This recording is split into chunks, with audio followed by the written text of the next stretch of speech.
झालंय सर, झालंय. झालं, लाईव्ह सुरू झालंय. हो, हो. ठीक आहे.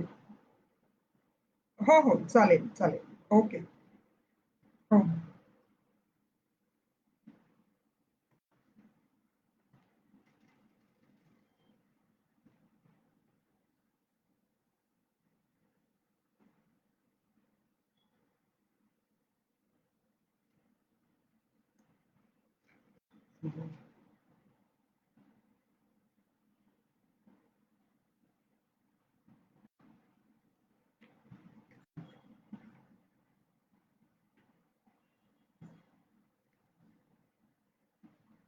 दत्तात्रय घोलप दिसतायत. घोलप सर, माझा आवाज येतोय का?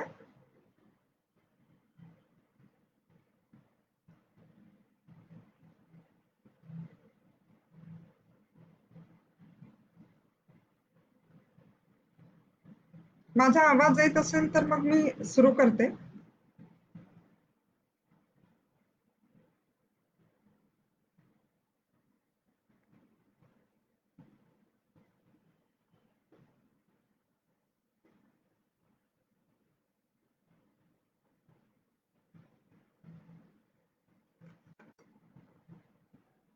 हॅलो. हा, नमस्कार. हा, बोला. हो, हो. झालेलं आहे. मी सुरू करू का? Okay, okay. ठीक आहे.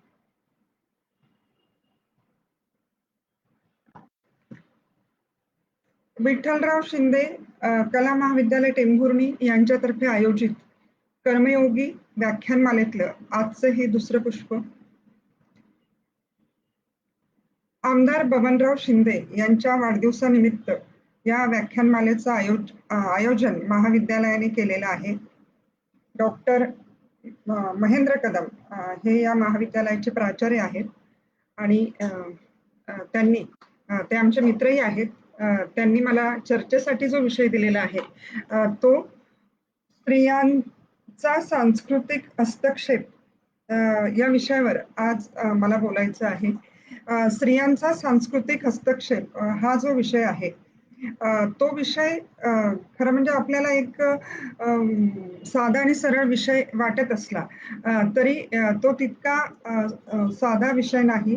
तर या विषयामध्ये असंख्य अशा गुंतागुंती आहेत आणि मुळात आपण संस्कृतीची जी व्याख्या करतो किंवा संस्कृती आणि त्याच्या अंतर्गत येणाऱ्या ज्या सगळ्या संकल्पना आहेत त्याचा जेव्हा आपण विचार करतो तर हा सगळा विचार जो आहे तो अर्थातच आपण पितृसत्ताक किंवा ज्याला पुरुष सत्ताक म्हणतात त्या व्यवस्थेतून करत असतो आणि त्याच्यामुळे इथे स्त्रियांचा जो हस्तक्षेप आहे तो नेमका कसा आणि काय आहे याचा विचार करत असताना आपल्याला आधी याचा विचार करावा लागतो की जी पितृसत्ताक व्यवस्था आहे ती स्त्रियांवर नेमकं काय काय अधोरेखित करत असते. मुळामध्ये हा अत्यंत व्यापक विषय आहे आणि अगदी ऐतिहासिक दृष्टिकोनातून जर ह्या विषयाची मांडणी करायची असेल तर मुळात आपल्याला खूप मागे जावं लागतं आणि अर्थात ही मांडणी करत असताना आपल्याला आपलं जे उपलब्ध साहित्य आहे त्या साहित्याच्या आधारेच ती करता येऊ शकते.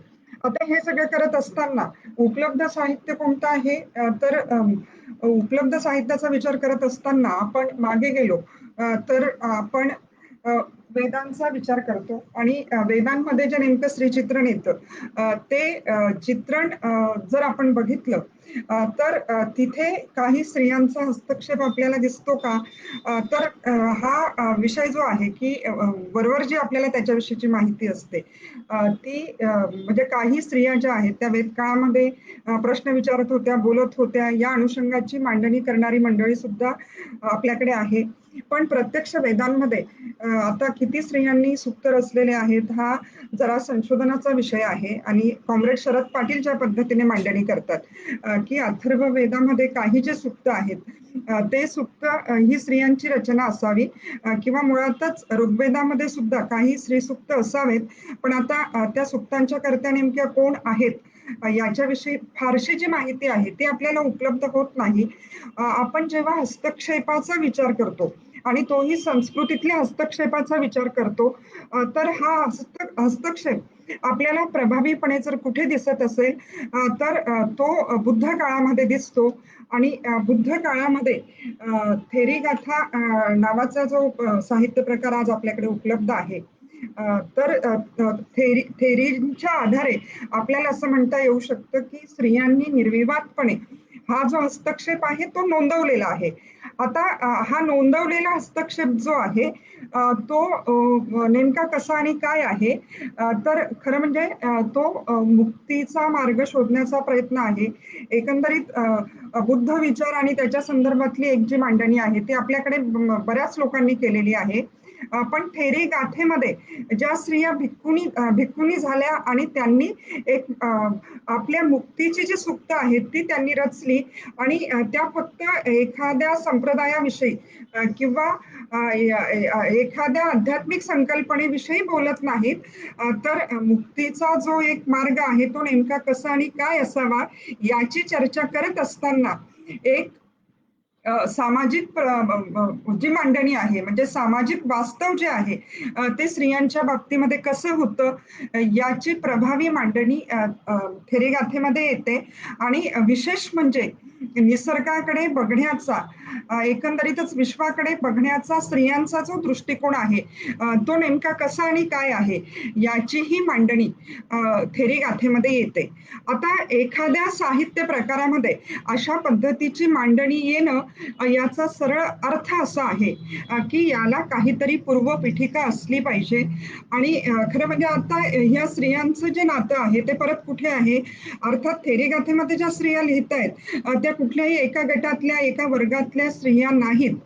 तिथे जशी राजवाड्यातून आलेली स्त्री आहे जशी सर्वसामान्य कुटुंबातून आलेली स्त्री आहे तशी वेशा सुद्धा आहे की तिला सुद्धा तिथे म्हणजे धम्मामध्ये घेतलं जाणं आणि मग तिने तिचा जो विचार आहे तो तिथे मांडणं हे आपल्याला थेरीगाथेमध्ये दिसतं आहे.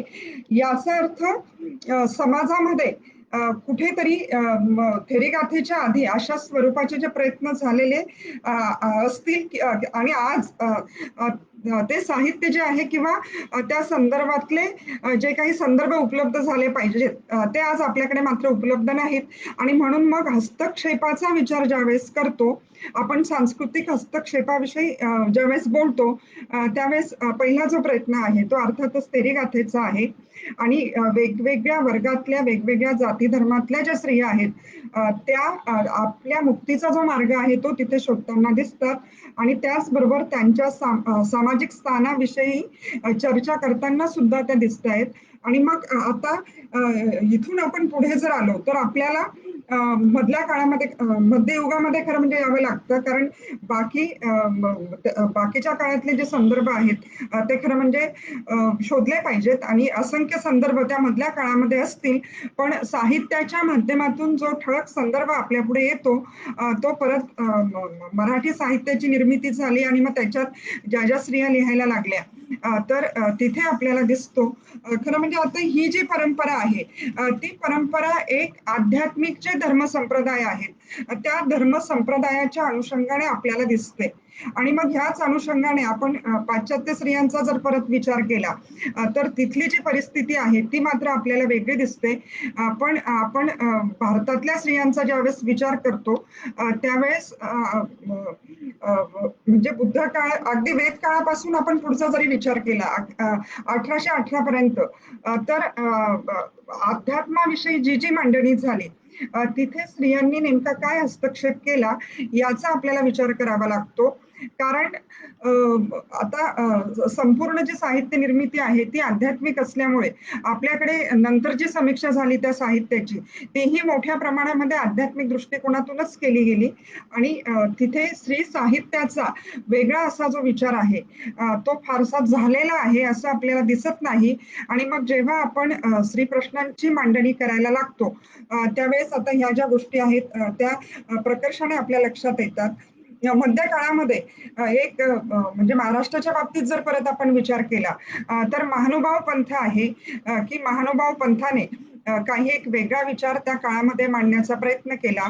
आणि आता हा विचार मांडत असताना परत अजून एक प्रश्न उद्भवतो.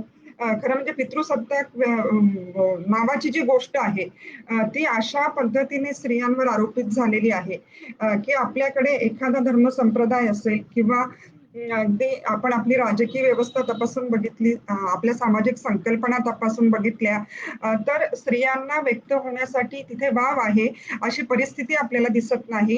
आणि स्त्रियांना सातत्याने काय करावं लागतं, की एक संघर्ष करत आपलं जे स्थान आहे, ते स्थान प्रत्येक ठिकाणी निर्माण करावं लागतं.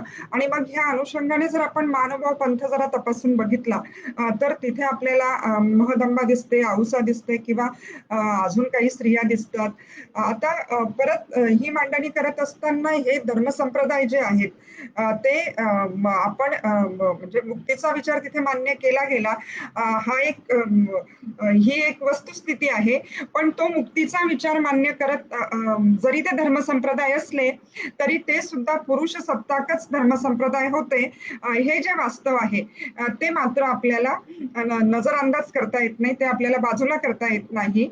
फक्त इकडे गौतम बुद्ध असतील किंवा ज्या महानुभाव पंथाविषयी मी आता चर्चा करते आहे, तो महानुभाव पंथ असेल, की ह्या पंथाचे जे संस्थापक आहेत चक्रधर, तर आता यांचाही दृष्टिकोन आपण समजून घेतला किंवा याच्याही पलीकडे जाऊन जे वेगवेगळे धर्मसंप्रदाय या काळामध्ये निर्माण झाले, म्हणजे वीरशैव धर्मसंप्रदाय आहे आणि वीरशैव धर्मसंप्रदायाने सुद्धा ज्या पद्धतीने काम केलं, त्याची जरी आपण चर्चा केली, तर मुळामध्ये एक स्त्री आणि पुरुष हा जो एक नैसर्गिक, म्हणजे ज्याला आपण जैविक भेद म्हणतो, तो भेद जरी असला, तरी स्त्रिया ह्या माणूस आहेत. आणि आध्यात्मिक मुक्ती नावाचा जो प्रकार होता, तर ही आध्यात्मिक मुक्ती जी आहे ती मिळवण्याची पात्रता ही स्त्रियांच्या अंगी सुद्धा आहे.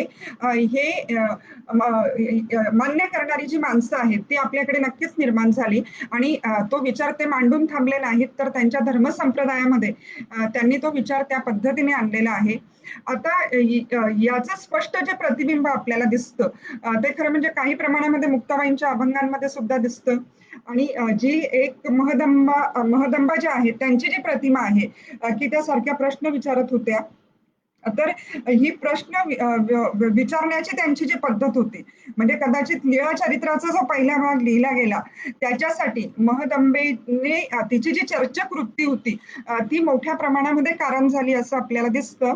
आणि इकडे मुक्ताबाईंच्या अभंगामध्ये सुद्धा आपल्याला ते सगळं दिसतच आहे. आणि परत याचं नातं जर आपण स्पष्टपणे शोधायला गेलो, तर हे जे नातं आहे, ते अर्थात कुठे आहे, तर हे नातं परत थेरी गाथेशी आहे.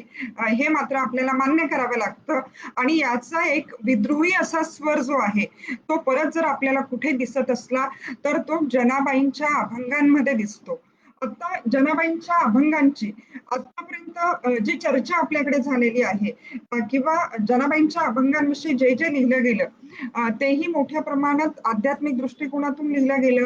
आणि जे काही सामाजिक दृष्टिकोनातून संत साहित्याकडे बघण्याचे प्रयत्न झाले, तर त्या प्रयत्नांमध्ये जनाबाईंच्या अभंगांकडे किंवा एकंदरीतच जनाबाई फक्त एक खरं म्हणजे उदाहरण आहेत, एकंदरीतच ज्या ज्या स्त्रिया त्या काळामध्ये लिहित होत्या, त्यांचा विचार जो आहे तो सामाजिक परिप्रेक्ष्यातून करण्याचा प्रयत्न आपल्याकडे मोठ्या प्रमाणामध्ये झालेला नाही.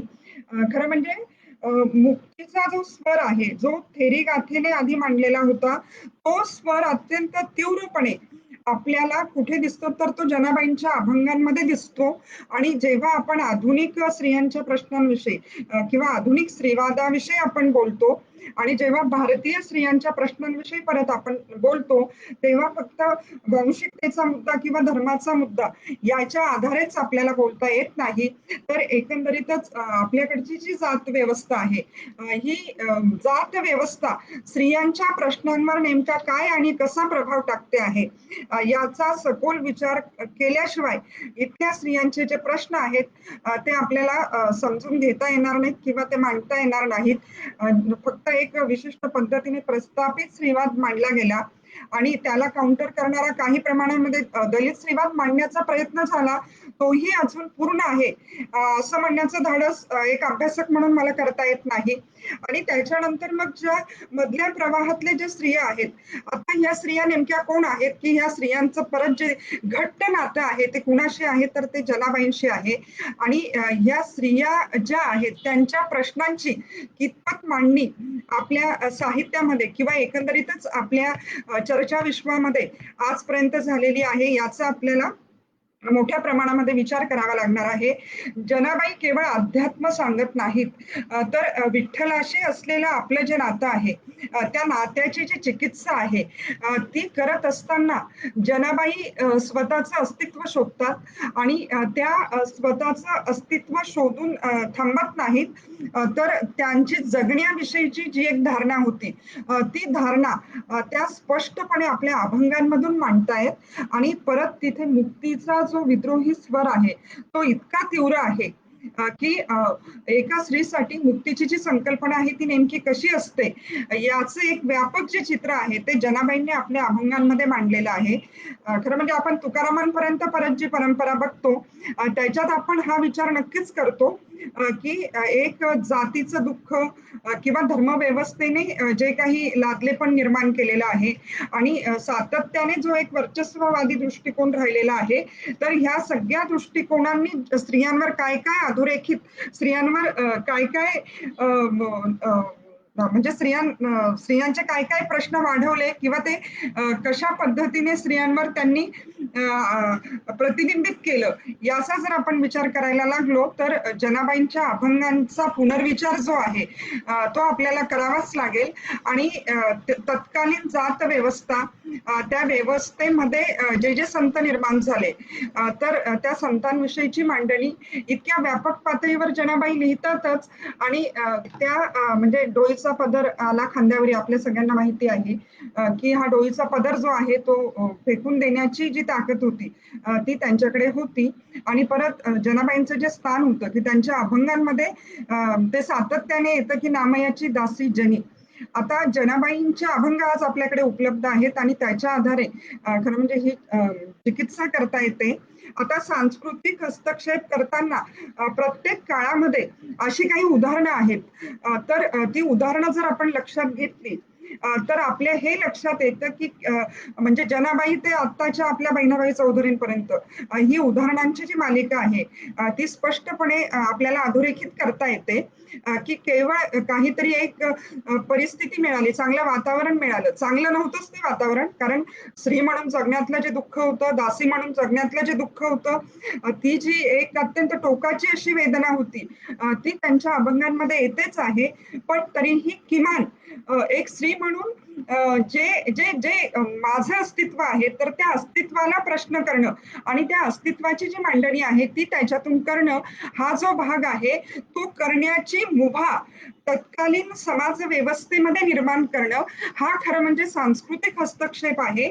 आणि इथे संस्कृती नावाची जी पुरुष सत्ताक व्याख्या आहे, तर त्या व्याख्येला दिलेलं ते आव्हान आहे हे आपण लक्षात घेतलं पाहिजे की शेवटी त्या फक्त विठ्ठल आणि भक्त यांच्यातलं जे नातं आहे त्याच्याविषयी त्या बोलत नाहीत, तर एका बाईवर काय काय अन्याय होऊ शकतो किंवा तिच्या शोषणाची जी प्रक्रिया आहे ती कशा स्वरूपाची आहे, तर याच्याविषयीची मांडणी जनाबाई करतात.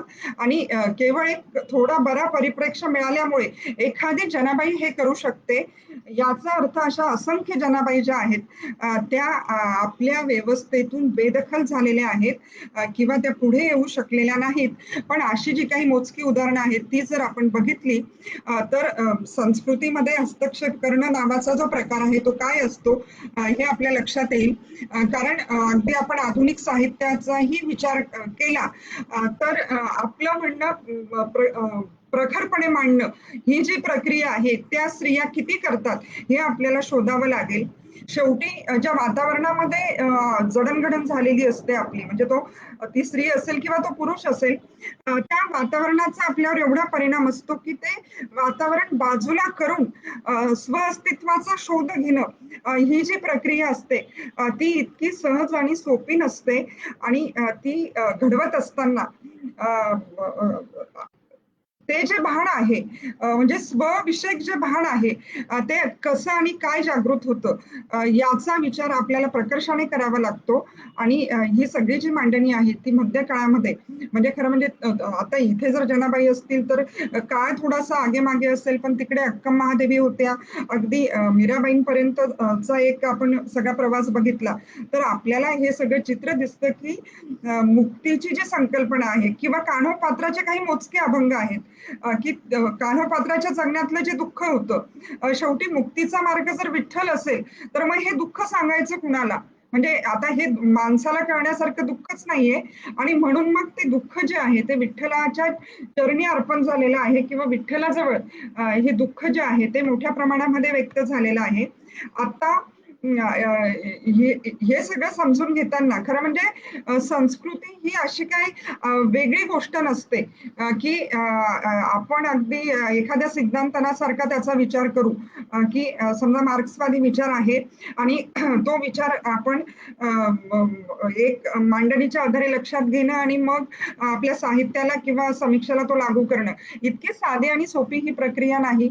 संस्कृतीमध्ये असंख्य गोष्टी येत असतात आणि आपली जी राजकीय व्यवस्था आहे, ही राजकीय व्यवस्था संस्कृतीपासून दूर असते असं बिलकुल नसतं. सातत्याने राजकीय व्यवस्थेचा एक मोठा जो हस्तक्षेप आहे, तो हस्तक्षेप आपल्या संस्कृतीवर, आपल्या जगण्यावर होत असतो.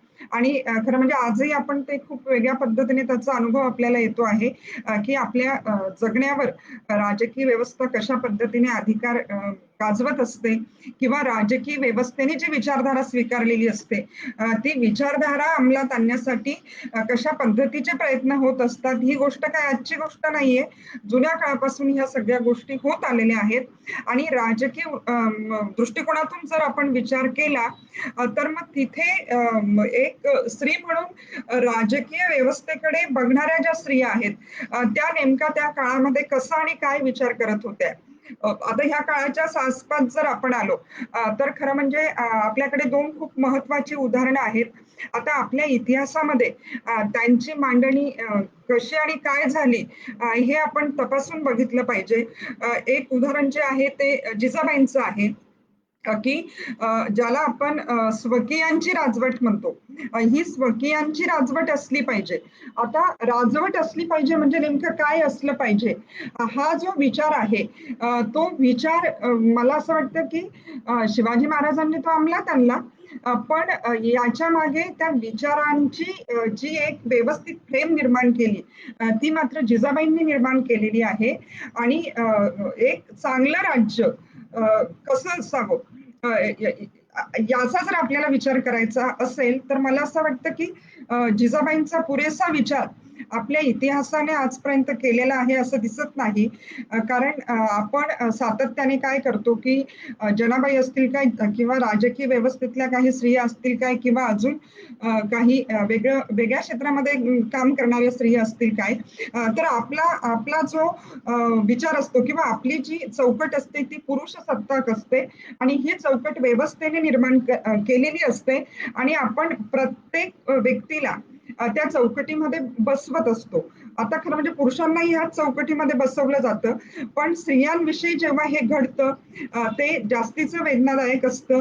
कारण या व्यवस्थेमध्ये समान अधिकार नसल्यामुळे तो समान अधिकार जो आहे तो कुठेतरी स्त्रियांना निर्माण करण्यासाठीच एक धडपड करावी लागते. आणि त्याच्यामुळे आता इतिहासाची मांडणी ती कशी झाली, ती कुणी केली, इथून सगळे प्रश्न सुरू होतात. आणि त्याच्यामुळे मग इतिहास जो मांडला गेला तो कसा आणि काय मांडला गेला याचा हा खरं म्हणजे वेगळा चर्चेचा विषय आहे. त्या चर्चेमध्ये मी आता शिरत नाही. पण एक म्हणजे साधं उदाहरण जरी आपण बघितलं की शिवकाळामध्ये स्त्रियांचा आदर होत होता. आता खरं म्हणजे आदर होत होता म्हणजे आपण याची जी चर्चा आपण करतो ती आपण कशी करतो की आदर होत होता म्हणजे आता मनूने सुद्धा एकीकडे सांगितलेलं आहे की स्त्रियांचा आदर करा असं, की एकीकडे जरी तो म्हणत असला की शूद्र आणि स्त्रिया हे जे असतात त्यांना वटणीवर आणण्यासाठी त्याने काही मार्ग मनुस्मृतीमध्ये सांगितलेले आहेत. पण दुसरीकडे तो हे सुद्धा सांगतो की जर स्त्रियांना खुश ठेवायचं असेल कुटुंबाच्या चौकटीमध्ये तर तुम्ही स्त्रियांना खुश करा. आता हे खुश करण्याचे मार्गही त्याने सांगितले. एकतर त्यांना वस्त्र द्या, दागिने द्या, अमकं द्या, ढमकं द्या आणि म्हणजे मग त्या खुश राहतील. आता ही खुश करण्याची जी पद्धत आहे, ही कुणी निर्माण केलेली आहे? ही खरं म्हणजे पुरुषांनी निर्माण केलेली आहे. आपण अधिक जर खोलात गेलो, तर स्त्रियांनी कसं राहिलं पाहिजे? त्यांनी कोणतं वस्त्र परिधान केलं पाहिजे?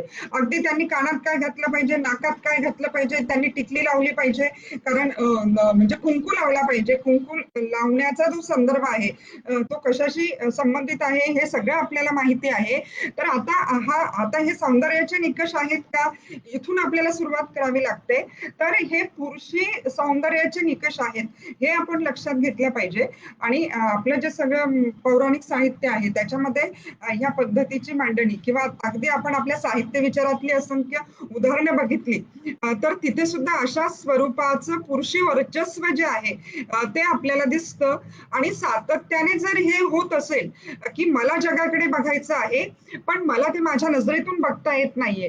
तर मला कुणीतरी सांगतं आहे, की तू जे बघते आहेस ना, ते तुला असंच बघायचं आहे. कारण हे असंच आहे. ही असंख्य शतकांची जी परंपरा असते, ती तोडून टाकणं इतकं साधं आणि सोपं नसतं. पण जी परंपरा अधोरेखित करण्याचा मी प्रयत्न करते आहे, तर त्याच्यात राजकीय व्यवस्थेचा जर आपण विचार केला, तर अहिल्याबाई होळकरांपासून असंख्य उदाहरणं आपल्याला देता येतील. पण राज्य नावाची जी संकल्पना आहे, ती कशा पद्धतीने विकसित झाली पाहिजे, तिथे स्त्रियांचा सन्मान करणं, तो मनुवादी सन्मान नाही, तर तिथे स्त्री-पुरुष समानतेचं जे समतावादी तत्व आहे, ते जिजाबाईंनी कशा पद्धतीने मांडलं, मला असं वाटतं की याच्याविषयी एक वेगळी जी मांडणी आहे, ती नक्कीच करण्याची गरज आहे. आणि समता नावाची जी गोष्ट आहे, तर त्या समतेकडे बघण्याचे परत आपले जे परिप्रेक्ष्य आहेत ते कसे आणि काय आहेत, या दृष्टिकोनातून आपल्याला तिकडे बघता येईल. आता परत आपण पुढे जर आलो तर खरं म्हणजे पेशवाईमध्ये अजून परत काय काय झालं, स्त्रियांविषयीच्या धारणा कशा बदलत गेल्या, शूद्रांविषयीच्या धारणा कशा बदलत गेल्या, अतिशूद्रांविषयीच्या धारणा कशा बदलत गेल्या, याची जी मांडणी आहे ती काही प्रमाणामध्ये इतिहासामध्ये आपल्याला झालेली दिसते. आणि ह्या काळामध्ये राजकीय व्यवस्था जे जे काय आरोपित करत होती, तर त्या आरोपित करण्यामध्ये आता इथे सगळ्यात पहिली लक्ष जर कोण असेल, तर ती स्त्री असते. हे आपण लक्षात घेतलं पाहिजे. आणि हे फक्त आपल्याला अलीकडच्या काळात दिसतं आहे असं नव्हे. म्हणजे ज्या काळाविषयी मी आता एक चर्चा केली, तुम्ही वेदकाळापासून जरी बघितलं, की आर्य-अनार्य संघर्ष, त्याची आपल्याकडच्या विचारवंतांनी केलेली वेगवेगळी मांडणी, तीही आपण लक्षात घेतली, तर तिथे स्त्रियांचा जो उपयोग आहे, तो कशा पद्धतीने झालेला आहे, याची स्वतंत्र मांडणी आपल्याला करता येते. आणि कोणतंही धार्मिक युद्ध असेल, कोणतंही राजकीय युद्ध असेल, तर ह्या युद्धांमध्ये पहिलं जे लक्ष बनवलं जातं, ते स्त्रियांना बनवलं जातं. हे आपण केवळ युद्धांमध्येच नव्हे, तर आपल्याकडे ज्या जमातवादी दंगली होतात, त्या दंगलींमध्ये सुद्धा याची असंख्य उदाहरणं आपण बघितलेली आहेत, की धर्म नावाची गोष्ट असेल, जात नावाची गोष्ट असेल, की आपण म्हणजे जे पुरुष सत्ता किंवा जे पुरुषी परिप्रेक्ष्य आहेत, ते कसे आहेत, की तुम्ही जेव्हा विशिष्ट धर्माचे असतात, त्यावेळेस जर काही धार्मिक प्रश्न असला, तर तुम्ही एकत्र जे होतात ते धर्माच्या नावावर होतात. आता हाच प्रश्न आपण वांशिक दृष्टिकोनातून जर केला, तर कदाचित संपूर्ण जगामध्ये वंश नावाची जी गोष्ट आहे, तर त्या वंशावर सुद्धा माणसं आजही एकत्र होताना आपल्याला दिसतात. आता त्याच्या मागचं जे विज्ञान आहे ते समजून घेण्याचा प्रयत्न किती होतो, हा अजून वेगळ्या चर्चेचा मुद्दा आहे. आणि धर्मानंतर आपल्याकडे एकत्र येण्याची जर कोणती गोष्ट असेल, म्हणजे अगदी संविधान आलं आणि संविधान आल्यानंतर सुद्धा ही परिस्थिती फार बदललेली आहे असं आपल्याला दिसत नाही. तर जातीच्या नावाखाली माणसं एकत्र येतात. आता धर्म आणि जातीच्या नावाखाली जर माणसं एकत्र येत असतील, तर मग प्रश्न असा उरतो की इथे मग आता या समुदायातल्या ज्या स्त्रिया आहेत त्यांचं काय स्थान आहे. कारण अगदी गुजरात दंगलीपर्यंतचा जो सगळा भाग आहे, त्याचा जर आपण विचार केला, तर धार्मिक युद्ध असेल किंवा जातीय दंगली असतील, धार्मिक दंगली असतील, तर ह्या दंगलींमध्ये ज्या स्त्रिया लक्ष्य केल्या गेल्या, त्या स्त्रिया कोण होत्या, हे आपल्याला लक्षात घ्यावं लागतं. आणि खरं म्हणजे आपल्याकडे फ्रेंच राज्यक्रांतीपासून ब्रदरहूड नावाची जी गोष्ट, ज्याला आपण बंधुभाव असं म्हणतो, हा बंधुभाव जो आहे, तो बंधुभाव किती आहे त्याचा विचार झाला पाहिजे. पण मुळामध्ये बंधुभावाचा जो विचार आहे तो केव्हा की तो स्वार्थमूलक असतो बऱ्याच प्रमाणामध्ये. आणि कधी तो धर्माच्या प्रश्नावर एकत्र होतो, कधी तो जातीच्या प्रश्नावर एकत्र होतो. आणि अगदी पाश्चात्य स्त्रियांनी सुद्धा सातत्याने हा विचार केला की असा बंधुभाव जर हा एकत्र येत असेल तर मग आमच्या भगिनी भावाचं काय, की स्त्रिया मग एकत्र येऊ शकतात का, आणि जर ते येऊ शकत असतील तर त्याच्या नेमक्या काय शक्यता आहेत. आता बऱ्याच वेळा अगदी ज्यावेळेस स्त्रियांच्या प्रश्नांविषयी चर्चा होते, ज्यावेळेस बोलायचा प्रयत्न होतो, त्यावेळेस एक प्रश्न जो आहे तो नेहमी विचारला जातो की स्त्रियांचं साफसाफामध्ये पटत नाही. आता का पटत नाही याचा सखोल विचार जो आहे तो आपण करत नाहीत. कारण शेवटी स्त्रिया ह्या जर धर्मामध्ये विभागलेल्या असतील, त्या जातीमध्ये विभागल्या असतील, त्या कुटुंबामध्ये विभागल्या असतील, आणि कुटुंबामध्ये परत जी पितृसत्ताक व्यवस्था आहे, त्या पितृसत्ताक व्यवस्थेतले जे असे पारंपरिक नातेसंबंध आहेत, त्या नातेसंबंधांमध्ये जर ह्या स्त्रिया विभागल्या असतील, तर त्यांनी एकत्र यायचं तर कसं यायचं. आणि स्त्री संघटना ज्या आहेत, म्हणजे स्त्रियांचं संघटन होणं, हा खूप दुरापास्त असा प्रकार आहे.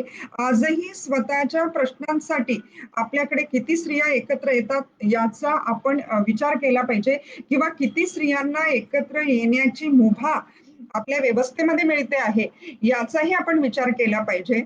आता आता हे एक एक जे प्रश्न आहेत, कारण हा सांस्कृतिक हस्तक्षेपाचा जो मुद्दा आहे तो इतका व्यापक आहे की असंख्य गोष्टींची जी गुंतागुंत आहे ती ह्या प्रश्नांमध्ये झालेली आहे. पण आता ह्या काळाची चर्चा करत असताना आपल्याला परत जे यावं लागतं ते ज्योतिराव फुले यांच्या विचारांकडे यावं लागतं, की आता ह्या सगळ्या परिस्थितीमध्ये सांस्कृतिक हस्तक्षेप करण्याची जी एक पद्धत रूढ करण्यापेक्षा जो एक व्यापक विचार ज्योतिरावांनी मांडला, तर तो त्यांनी नुसता एककल्ली मांडलेला नाही, तो त्यांनी प्रत्यक्षात रुजवण्याचा प्रयत्न केला. तो त्यांनी साहित्यामध्ये आणला, आणि साहित्यामध्ये आणला तसंच तो त्यांनी समाज व्यवस्थेमध्ये सुद्धा आपल्याला आणलेला दिसतो आहे. आणि याची जी चर्चा आहे की त्याचा परिणाम मग नंतर कसा आणि काय घडत गेला, आणि त्याच्यातून स्त्रियांनी काही सांस्कृतिक हस्तक्षेप केले का, ह्या मुद्द्याची चर्चा आपल्याला करता येऊ शकते. आता ज्योतिरावांनी शिक्षणाला महत्व दिलं, ते का आणि कसं दिलं, तर एकंदरीतच म्हणजे वर्णव्यवस्था आणि जात व्यवस्थेमध्ये विशिष्ट लोकांना जे शिक्षण नाकारलं गेलं होतं, तर त्या लोकांना शिक्षण मिळावं हा विचार होता. पण त्याचबरोबर स्त्रियांना समान शिक्षण मिळालं पाहिजे, हा जो विचार तिथे अधोरेखित झाला, तर तो महत्वाचा आहे. आता या विचारांनी प्रभावित होऊन हस्तक्षेप करणाऱ्या ज्या स्त्रिया होत्या, त्या खऱ्या म्हणजे खूप स्त्रिया होत्या. पण अगदी 2-3 नावं जरी आपण इथे घेतली, तर त्या हस्तक्षेपाचं जे स्वरूप आहे ते आपल्या लक्षात येऊ शकतं. आता पहिलं नाव जे आहे ते अर्थात सावित्रीबाई फुलेंचं, की घरातून बाहेर पडून मुलींच्या शिक्षणासाठी प्रयत्न करणं त्या काळामध्ये, आणि तेही पुण्यासारख्या शहरामध्ये, ही वाटते तेवढी सोपी गोष्ट नव्हती. ती गोष्ट त्यांनी नुसती केलीच नाही, तर ती त्यांनी रुजवली. आणि स्त्री शिक्षणाचं जे महत्व आहे ते कसं आणि काय. आता स्त्री शिक्षण म्हटल्यानंतर आजही आपल्याकडे म्हणजे आता कुठे ना कुठे आपण सगळेच ग्रामीण भागाशी निगडीत असतो. तर आजही आपण आपल्या खेड्यांमधली जी शिक्षण व्यवस्था आहे, म्हणजे आता हे कॉलेज जे आहे ते खरं म्हणजे एक तसं ग्रामीण भागातलं कॉलेज म्हणता येईल असं महाविद्यालय ते आहे. पण ज्या पद्धतीने या महाविद्यालयाचं काम चाललेलं आहे ते खरंच समाधानकारक आहे. कारण शेवटी दृष्टिकोन असलेली माणसं जर त्या सगळ्या व्यवस्थेमध्ये असली तर त्याचा परिणाम आपण कसा सकारात्मक करू शकतो याची काही उदाहरणं, म्हणजे कर्मवीर भाऊराव पाटलांपासून अनेक उदाहरणं आपल्याला देता येतील. पण मुळामध्ये आजच्या स्त्री शिक्षणाची जी अवस्था आहे ती काय आहे, आणि ज्या शूद्रातिशूद्र समाजासाठी सावित्रीबाई फुले आणि महात्मा फुलेंनी शिक्षण व्यवस्था सुरू केली, त्या ग्रामीण भागातल्या मुलींच्या शिक्षणाचं जे वास्तव आहे ते काय आहे, याच्यावर एखादा प्रबंध जो आहे तो नक्कीच निर्माण होऊ शकतो. कारण ही जी परिस्थिती आहे ती फारशी चांगली नाही.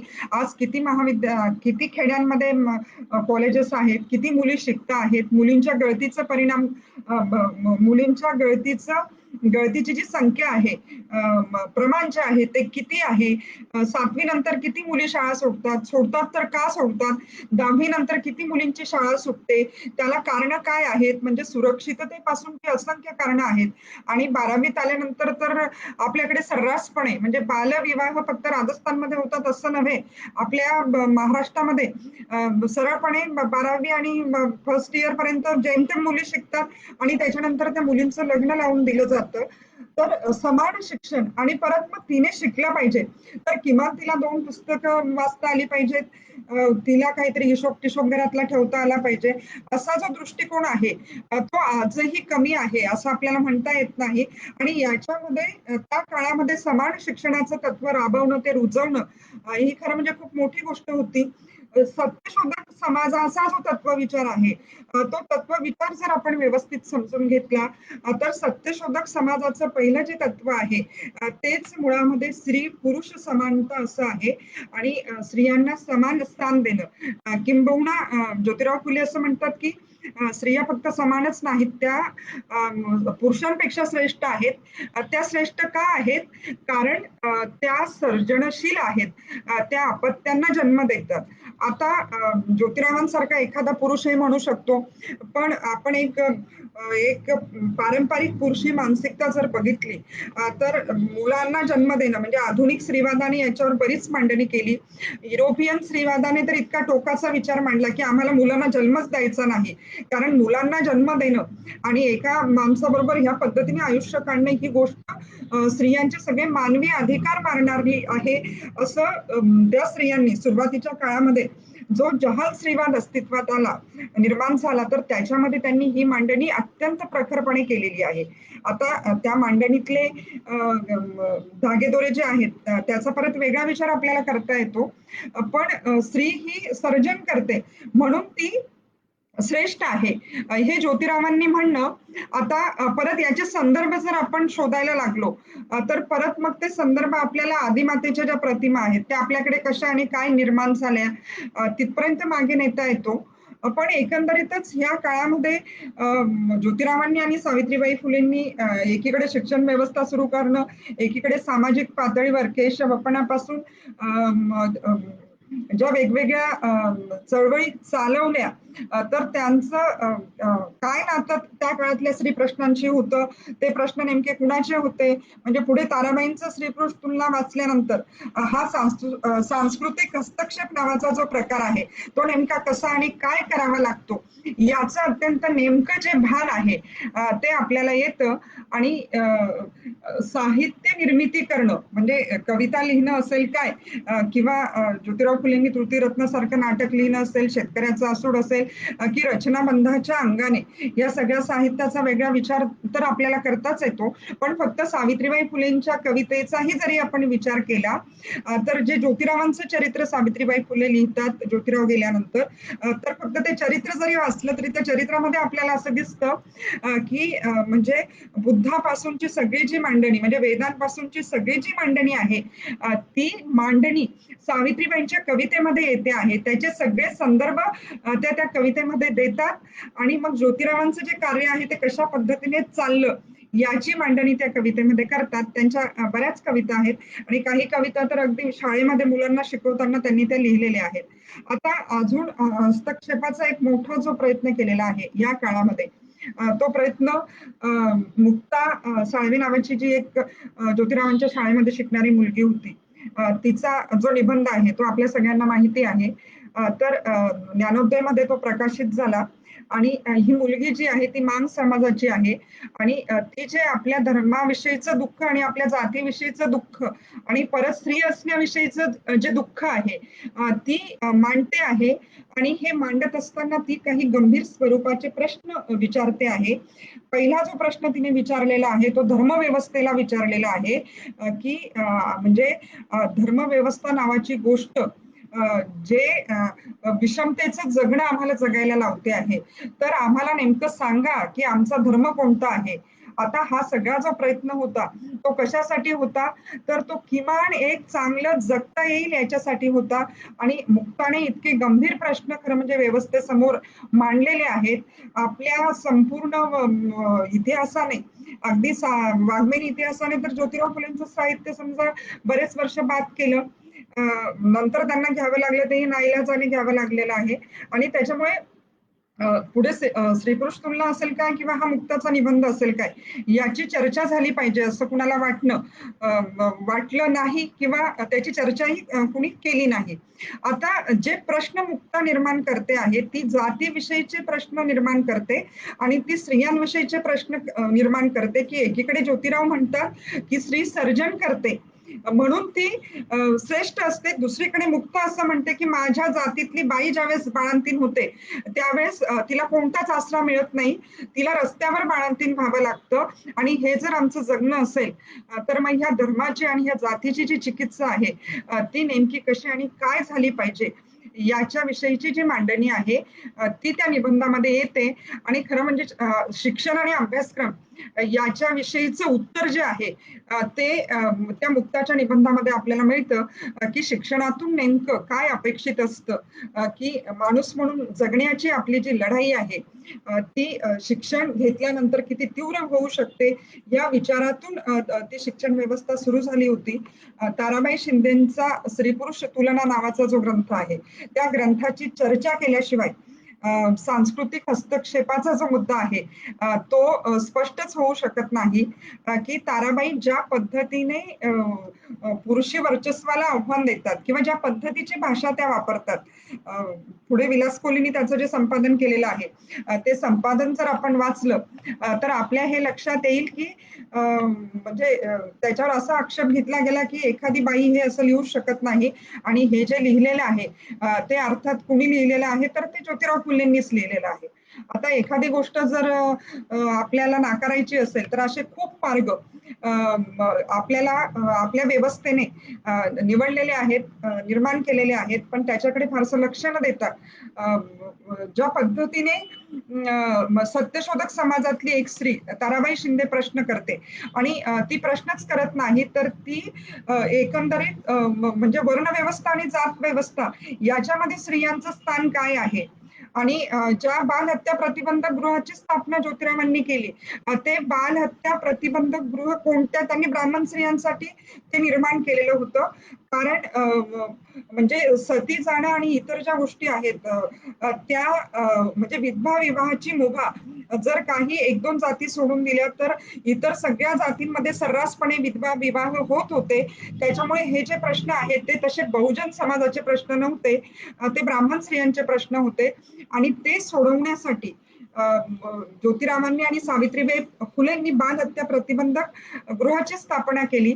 आता या प्रश्नांचे नेमकं स्वरूप कसं होतं, ते प्रश्न कोणत्या जातीमध्ये होते, कोणत्या धर्मामध्ये होते, यांची सखोल जी चिकित्सा आहे, ती ताराबाई करतातच, पण त्या साहित्याची समीक्षा सुद्धा करतात आणि मग जे भाषांतरित साहित्य त्या काळामध्ये एक पारंपरिक परिप्रेक्ष्यातून निर्माण होत होतं, तर त्या साहित्याचं नेमकं स्वरूप काय आहे आणि त्याच्यातला जो पुरुषी विचार आहे तो कसा आहे, याची अत्यंत चांगली अशी चिकित्सा जी आहे, ती ताराबाईंनी आपल्या त्या दीर्घ निबंधामध्ये केलेली आहे.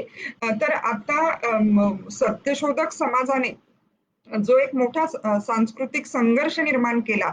आता हा संघर्ष जेव्हा ताराबाई लिहित होत्या, जेव्हा मुक्तासारखी एखादी मुलगी लिहित होती, स्वतः सावित्रीबाई फुले लिहित होत्या आणि ज्योतिरावांचा समतेचा जो विचार आहे, तो प्रगल्भपणे ह्या मांडणीच्या मागे उभा होता. तोपर्यंत हे कार्य नीटसं चाललेलं आहे. सावित्रीबाई गेल्यानंतर पुढे सत्यशोधक समाजामध्ये फार स्त्री स्त्री समानता नावाची वेगळी गोष्ट असते. म्हणजे सत्यशोधक समाजाची अधिवेशनं होणं आणि तिथे 1000-2000 स्त्रिया येणं म्हणजे तिथे समतेचा मुद्दा मांडला जातो असं नव्हे. कारण जर समजा स्त्रिया जमवायच्याच ठरवल्या एखाद्या सामाजिक गटाने म्हणा किंवा एखाद्या राजकीय गटाने म्हणा, तर ते 5,000 स्त्रिया जमवू शकतात. आता 5,000 स्त्रिया एकत्र आल्या म्हणजे त्या स्त्रियांच्या प्रश्नांवर चर्चा करतात असं आपल्याकडे घडत नाही. त्या स्त्रिया कुणीतरी जमवलेल्या असतात हेही आपण लक्षात घेतलं पाहिजे. आणि इथे स्वतःच्या प्रश्नांसाठी एकत्र येणं. आता मी हा जो विचार सगळा मांडते आहे तो अर्थात बहुजन परिप्रेक्ष्यातून मांडते आहे. आणि खरं म्हणजे याचं जे नातं आहे ते परत श्रमजीवी व्यवस्थेशी आहे.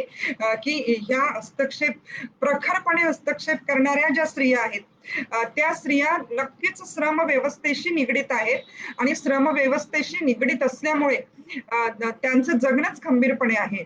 खरं म्हणजे मातृसत्ताक व्यवस्थेविषयी आपल्याकडे अभ्यासकांमध्ये मतभेद आहेत. म्हणजे कॉम्रेड शरद पाटील ज्या मिथकांचा उलगडा करत करत मातृसत्ताक व्यवस्था मांडतात ते काही अभ्यासकांना मान्य होत नाही. आणि मग अशा पद्धतीची स्त्री सत्ताक किंवा मातृसत्ताक व्यवस्था अस्तित्वात नसावी असा विचार मांडणारी ही एक अभ्यासकांची जी फळी आहे ती आपल्याकडे आहे. आता त्याच्यात मी फार शिरत नाही. पण खरं म्हणजे ही जी मातृसत्ताक व्यवस्था आहे ती आपल्याला कुठे दिसते? ती आजही आपल्याला आदिवासी समाजामध्ये दिसते, भारतातल्या काही भागांमध्ये दिसते. अगदी आपण चीनमध्ये बघितलं किंवा इतर बाहेरच्या राष्ट्रांमध्ये बघितलं तर तिथेही काही त्या व्यवस्थेचे अवशेष आपल्याला दिसतात. आता मातृसत्ताक व्यवस्था येणं हा प्रश्न नाहीये, पण किमान एक समानता निर्माण होण्याचा प्रश्न आहे. पण ह्या मातृसत्ताक व्यवस्थेचे अवशेष हे फक्त इथल्या आदिवासी स्त्रियांमध्येच दिसतात असं नव्हे, तर इथे श्रम व्यवस्थेशी निगडीत असणारी जी स्त्री आहे तिच्यामध्ये हे सगळे अवशेष जे आहेत ते आपल्याला दिसत आहेत. आणि ज्या एका परंपरेचा विचार आपण थेरीगाथेपासून पुढे करतो तर त्या परंपरेमध्ये ह्या सगळ्याच स्त्रियांनी अत्यंत प्रखरपणे हा हस्तक्षेप नोंदवलेला आहे. आता म्हणजे सत्यशोधक समाजाचंच काम त्या काळात चालू होतं असं नव्हे. ब्राह्मो समाजाला, प्रार्थना समाजाला, अजून काही वेगवेगळे समाज जे आहेत, परमहंस सभा आली. आता म्हणजे धार्मिक पुनरुज्जीवन असेल किंवा एक जी वैचारिक सगळी परिस्थिती होती तिच्यामधलं जे आदान प्रदान होतं ते त्या काळामध्ये मोठ्या प्रमाणामध्ये झालेलं आपल्याला दिसतं. इकडे पंडिता रमाबाई ज्या आहेत त्यांनी सुद्धा ज्या पद्धतीने एक कार्य उभं केलेलं आहे तेही आपल्याला दिसतं आहे. की वेदांचं पठण केलेली ही जी स्त्री आहे तिला धर्मातली जी सगळी दांभिकता आहे ती तिच्या लक्षात आली. आणि पुढे त्यांचा जो प्रवास झाला की त्यांनी धर्म जो होता, आता त्याला वैदिक धर्म म्हणा किंवा हिंदू धर्म म्हणा, तो त्यांनी सोडून दिला आणि त्यांनी ख्रिस्ती धर्म स्वीकारलेला आहे.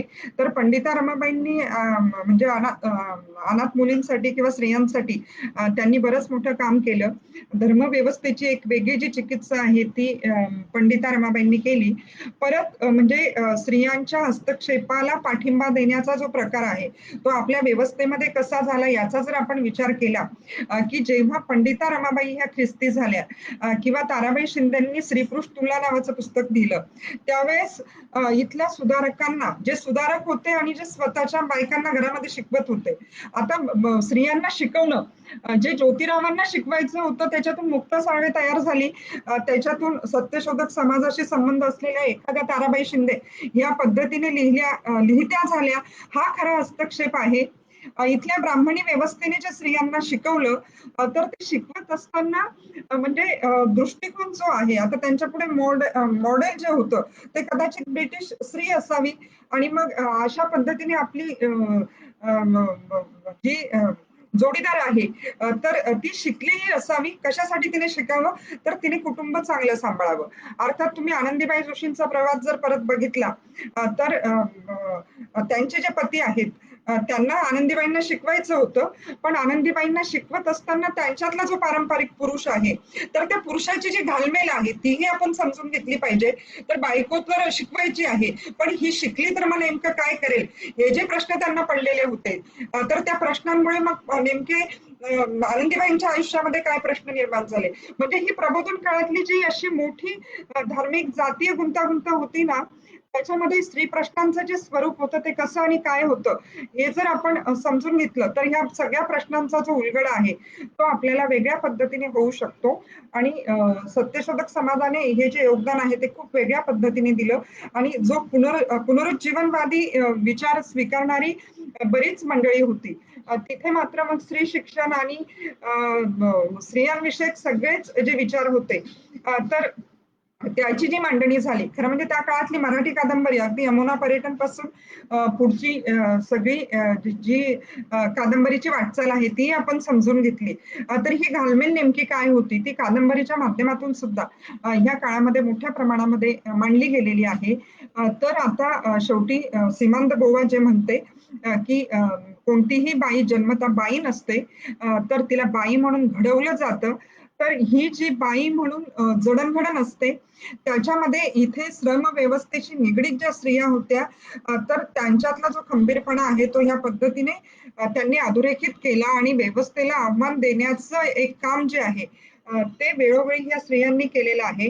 आता खरं म्हणजे स्वातंत्र्य काळ अगदी स्वातंत्र्यपूर्व काळामध्ये ज्या वेगवेगळ्या चळवळी झाल्या त्या चळवळींशी परत याचं काय नातं होतं हे जर आपण तपासून बघितलं तर म्हणजे आता रखमाबाई ज्या आहेत रखमाबाईंचा जो संघर्ष आहे की त्या प्रॅक्टिस करणाऱ्या पहिल्या डॉक्टर किंवा त्यांनी त्या काळामध्ये एमडी केलेलं होतं हे तर त्यांनी केलंच होतं. पण मला नको असलेला नवरा मी नाकारते आहे हे सांगण्याचं जे धाडस होतं ते त्यांनी दाखवलं रखमाबाई राऊतांनी. आणि ते दाखवल्यानंतर ज्या पद्धतीने आपल्याकडे त्याची चर्चा सुरू झाली ते प्रकरण कोर्टापर्यंत गेलं आणि संमती वयाचा कायदा येण्यासाठी जो काही संघर्ष झाला त्याच्यामध्ये तो कायदा नाकारण्यासाठी लोकमान्य टिळकांनी काय काय भूमिका घेतल्या ही सगळी पार्श्वभूमी जर आपण समजून घेतली तर इथे मुक्तीची जी किंमत आहे ती नेमकी कुणी आणि कशी चुकवलेली आहे हे आपल्या लक्षात येऊ शकतं. आणि ती चुकवण्याची तयारी जी आहे ती कुणाला दाखवता आली याचे स्पष्ट धागेदोरे जे आहेत ते इतिहासामध्ये आहेत. आपल्याला ते फक्त शोधून लक्षात घ्यावे लागतात. तर एकंदरीतच परत आपल्याला गांधी चळवळीकडे जर आपण आलो तर गांधी चळवळीमध्ये म्हणजे गांधीजींचं योगदान आपल्याला नाकारता येत नाही. त्यांनी स्त्रियांच्या आतल्या आवाजाला हाक दिली. त्यांनी असंख्य ज्या स्त्रिया आहेत त्या त्यांनी त्यांनी त्या स्त्रियांना सहभागी करून घेतलं त्यांच्या त्या चळवळीमध्ये. पण प्रश्न मात्र वेगळाच आहे की गांधीजींच्या एकंदरीतच मांडणीमध्ये स्त्रियांविषयी काही विरोधाभास आहेत. आणि गांधीजींचं सगळं काम मान्य करून सुद्धा हे जे विरोधाभास आहेत हे आपल्याला लक्षात घ्यावे लागतात की एकीकडे ते स्त्रियांच्या मुक्तीची संकल्पना पण मान्य करतात पण दुसरीकडे ते काय करतात की दुसरीकडे ते म्हणजे पारंपरिक जो विचारव्यूह आहे जो त्यांनी मान्य केलेला होता तर त्या व्यूहातली जी स्त्री आहे तीच कशी आदरणीय आहे किंवा तीच कशी महत्वाची आहे म्हणजे स्त्री आदर्शत्वाच्या त्यांच्या कल्पना जर परत तपासून बघितल्या तर तिथे काही प्रमाणामध्ये निराशा आपल्या हातात येते. आणि आता स्वातंत्र्य चळवळीमध्ये स्त्रियांचा इतका सहभाग असणं आणि त्या चळवळीमध्ये त्यांनी इतकं जीव ओतून काम करणं हे खरं म्हणजे काय दाखवतं तर स्त्रियांची स्वातंत्र्याची जी भूक होती ती किती होती आणि परत तो मुक्तीचा मार्ग शोधण्याचा एक प्रयत्न होता होता होता का या अनुषंगाने सुद्धा आपल्याला या सगळ्या गोष्टींचा विचार करता येतो. पण त्या स्त्रिया सहभागी पण झाल्या नंतर स्वातंत्र्य मिळाल्यानंतर त्या तितक्याच वेगाने त्या गायब पण झाल्या. म्हणजे इतक्या स्त्रिया जर स्वातंत्र्य चळवळीत होत्या तर नंतरच्या काळामध्ये ह्या स्त्रिया गेल्या कुठे असा एक प्रश्न जो आहे तो निर्माण होतो. आता म्हणजे राजकीय व्यवस्थेचं विश्लेषण आपल्याला करावंच लागतं की नंतर जी म्हणजे 1950 नंतरची जी सगळी व्यवस्था निर्माण झाली तर ती व्यवस्था अर्थात लोकशाही व्यवस्था होती. पण ह्या लोकशाही व्यवस्थेमध्ये स्त्रियांना समान स्थान मिळालं का तिथे प्रश्नचिन्ह लागतं कारण तसं ते समान स्थान होतं असं आपल्याला दिसत नाही. आता राजकीय व्यवस्थेमध्ये सुद्धा म्हणजे जी कुटुंब राजकारणामध्ये अग्रेसर असतात त्या कुटुंबातल्या स्त्रिया या अधिक सुरक्षित असतात. तो प्रश्न अजून वेगळा एक चर्चेचा प्रश्न आहे की राजकीय व्यवस्थेमध्ये स्त्रियांचं जे स्थान आहे असंख्य वर्ष इंदिरा गांधी या देशाच्या पंतप्रधान होत्या. अगदी प्रतिभाताई पाटील या राष्ट्रपती म्हणून 5 वर्ष होत्या. तर स्त्रियांनी स्थान भूषवलं नाही असं नाही. म्हणजे अगदी इंदिरा गांधींचा पण आपण विचार केला ना, तर त्यांनी त्यांनी सुद्धा व्यवस्थेमध्ये हस्तक्षेप केलेलाच आहे. हे आपल्याला मान्यच करावं लागतं. कारण इंदिरांची प्रतिमा आणि त्याच्यातून बाहेर पडून अशा पद्धतीने इतका काळ त्यांनी पंतप्रधान म्हणून काम करणं, खूप चांगले निर्णय घेणं, ह्या ज्या गोष्टी ज्या केल्या त्या खरं म्हणजे आपल्याला सोनिया गांधींपर्यंत त्याची एक वेगळी चर्चा करता येते. तर ह्या काही मोजक्या स्त्रिया ज्या आहेत त्या तिथे संधी मिळाली म्हणून त्यांना आपलं कर्तृत्व जे आहे ते दाखवता आलं आणि पुरुषी व्यवस्थेमध्ये ही संधी जी आहे ती नेमकी कुणाला आणि कशी मिळते हे खरं म्हणजे एक प्रश्न आहे. तर आता सांस्कृतिक हस्तक्षेपाची चर्चा करत असताना आपल्याला परत यावं जे लागतं ते आंबेडकरी चळवळीकडे यावं लागतं.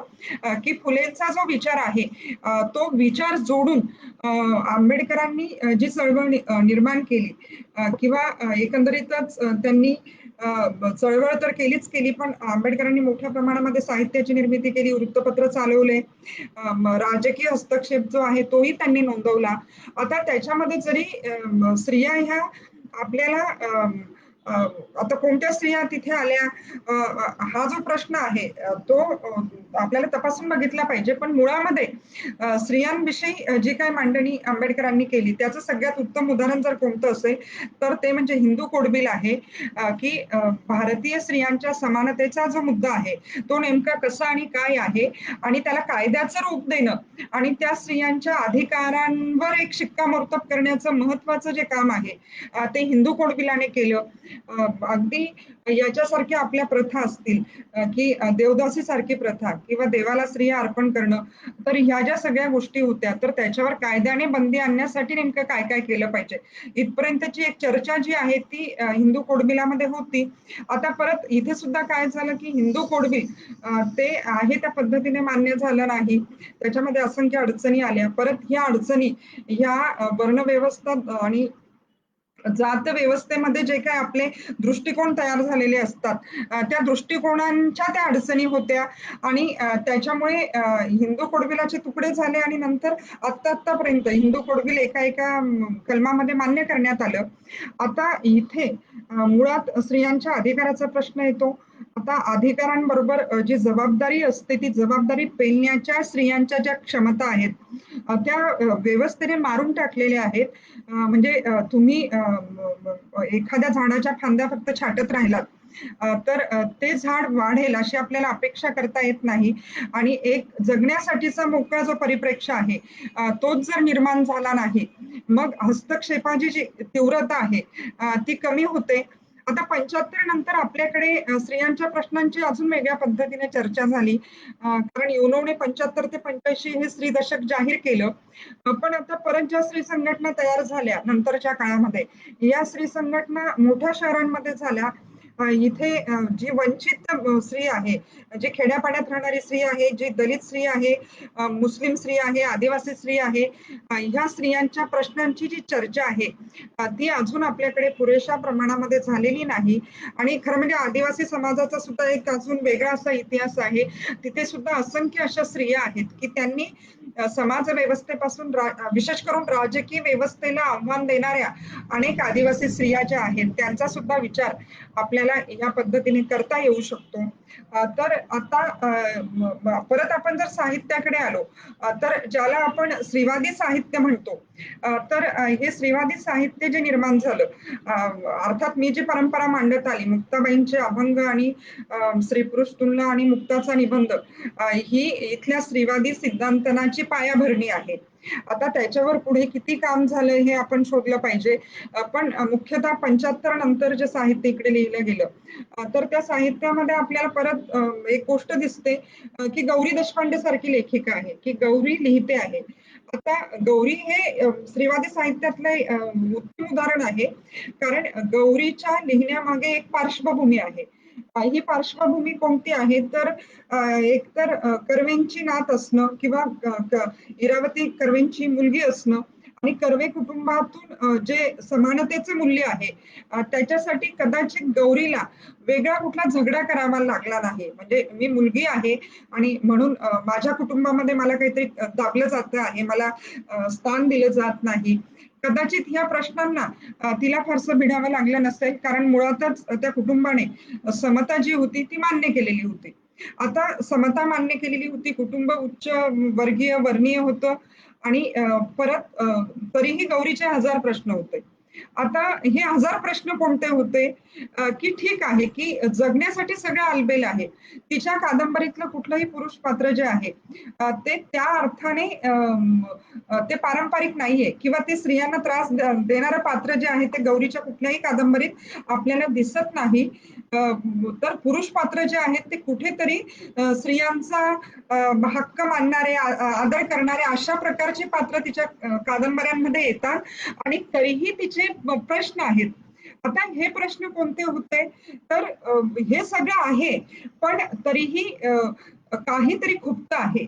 आणि हे जे खुपणं आहे, हा खरा म्हणजे गौरीचा प्रश्न होता. आता हे खुपणं काय आहे, की हे सगळं आहे, पण तरीही मला जे पाहिजे आहे तसं हे जगणं नाहीये.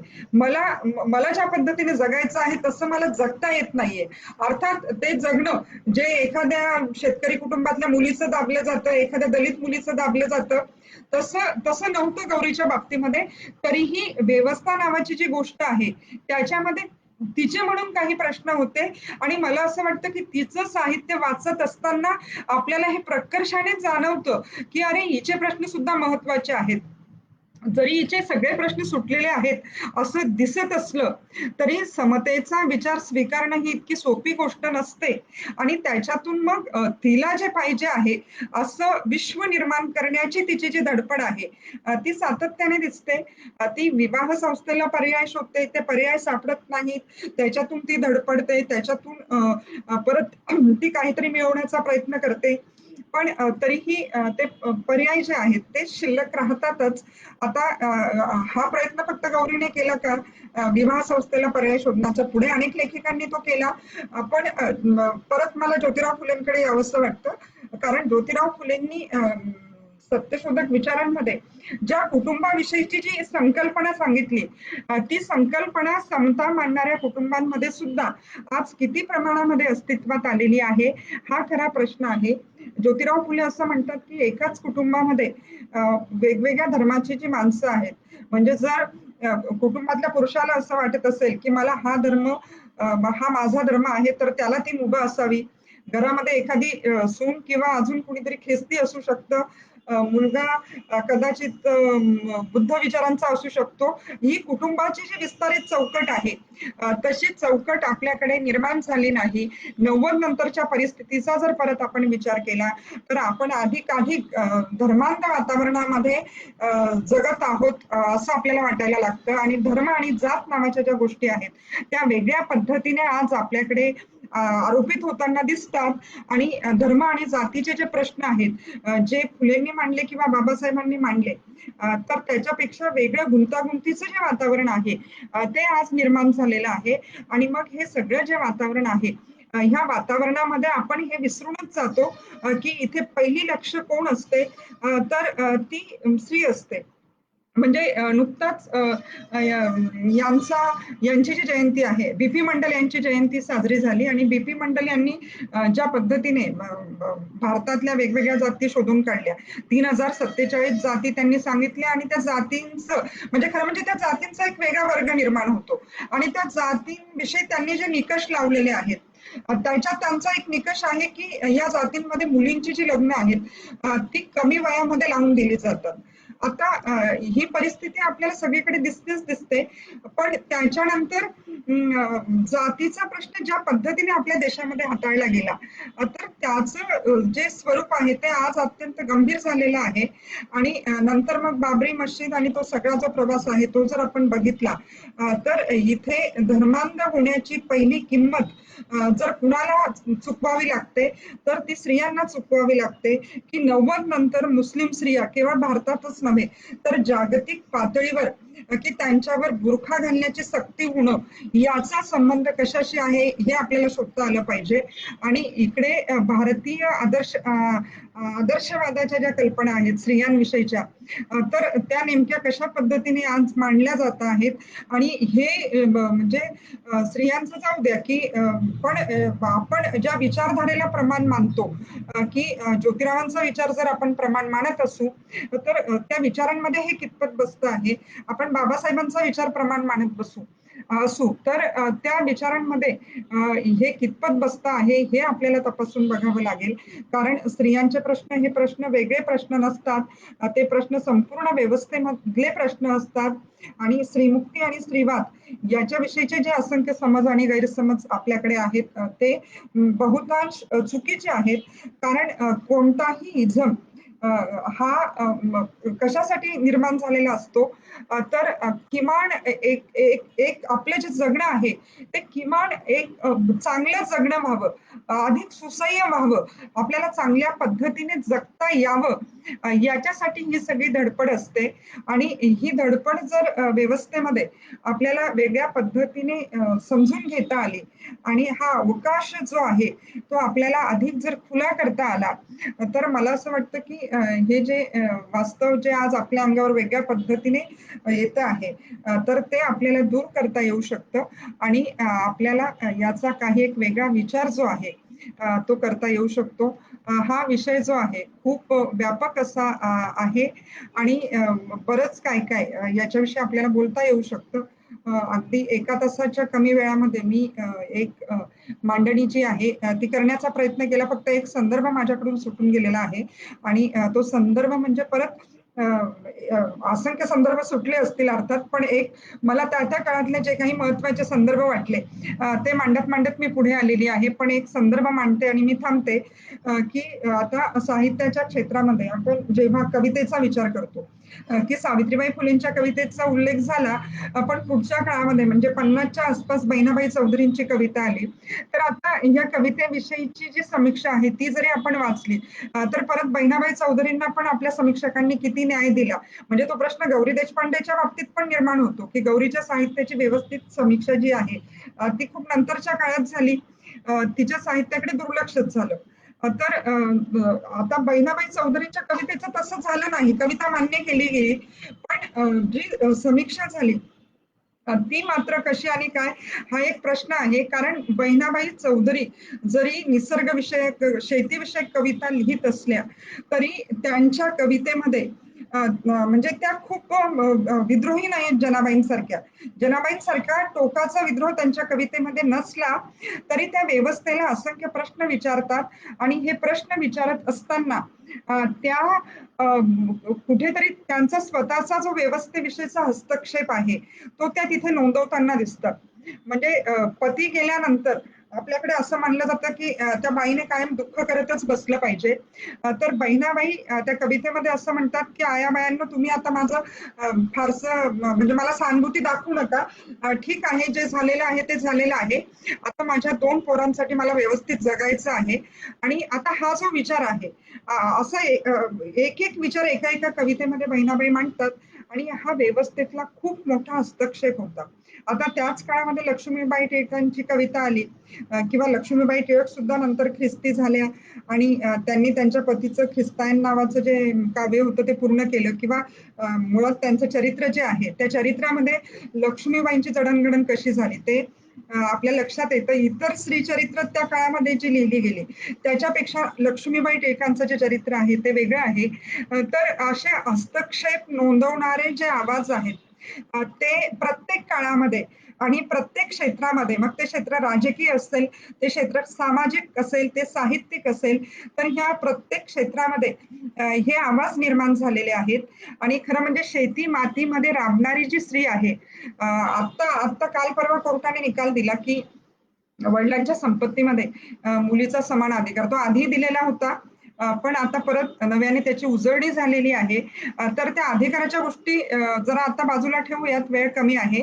पण मुळामध्ये ह्या शेती मातीमध्ये राबणाऱ्या ज्या स्त्रिया आहेत, तर ही सांस्कृतिक व्यवस्था नावाची जी गोष्ट आहे, ती त्या स्त्रियांनी आपल्या खांद्यावर तोलून धरलेली आहे हे आपल्या लक्षात येतं.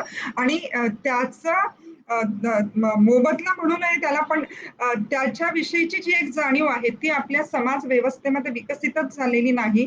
ज्या पद्धतीने आपण स्त्रियांच्या श्रमाचं अवमूल्यन करतो, म्हणजे एंगल्सने कुटुंब संस्थेचा जाहीरनामा लिहिला, किंवा घरामध्ये राबणाऱ्या ज्या स्त्रिया असतात, कुटुंब सांभाळणाऱ्या गृहिणी, तर त्यांच्या श्रमाचं कसं अवमूल्यन आपल्याकडे केलं जातं याची काही एक मांडणी करण्याचा प्रयत्न स्त्रीवादाने पुढच्या काळामध्ये केला.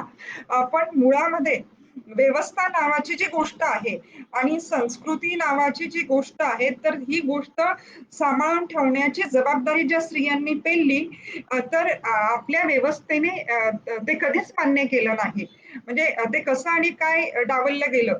धर्म नावाच्या व्यवस्थेने जी एक काही मांडणी केलेली आहे, की विराट पुरुषापासून पुढे जी जी काय काय मांडणी झाली, ती जरी आपण व्यवस्थित समजून घेतली, तरी स्त्रियांचं कर्तृत्व अमान्य करणं आणि ते बेदखल करणं, त्यांची नोंद न घेणं, अशा अनेक पद्धतीने स्त्रियांचं जे दुय्यमत्व आहे, ते व्यवस्थेने अधोरेखित केलेलं आहे. तरीही असंख्य अशा स्त्रिया आहेत, की त्या स्त्रिया वेळोवेळी आपला अत्यंत कणखर असा, प्रखर असा, स्पष्ट असा आणि विशेष म्हणजे पुरुषी व्यवस्थेला फारसा विरोध न करता सुद्धा काही स्त्रियांनी या पद्धतीने आपला जो हस्तक्षेप आहे तो नोंदवलेला आहे. बरंच काही ह्या विषयावर बोलता येण्यासारखं आहे. इथे महाविद्यालयाने मला बोलवलं, त्या निमित्ताने तुमच्या सगळ्यांशी संवाद साधता आला. आता ही जी व्याख्यानमाला आहे ती बहुतेक 10 वर्षापासून चालू आहे आणि ही पहिलीच वेळ असेल की अशा पद्धतीने ऑनलाईन जी चर्चा आहे, ती ऑनलाईन चर्चा होते आहे. तर इथे ह्या विषयी माझं जे काय आकलन होतं, ते मी मांडलेलं आहे. मी आयोजकांचे आभार मानते, की त्यांनी मला इथे बोलवलं आणि मला एक तुमच्याशी चर्चा करण्याची जी संधी आहे ती दिली. अ, तर मी तुमच्या सगळ्यांचे आभार मानते आणि थांबते. धन्यवाद.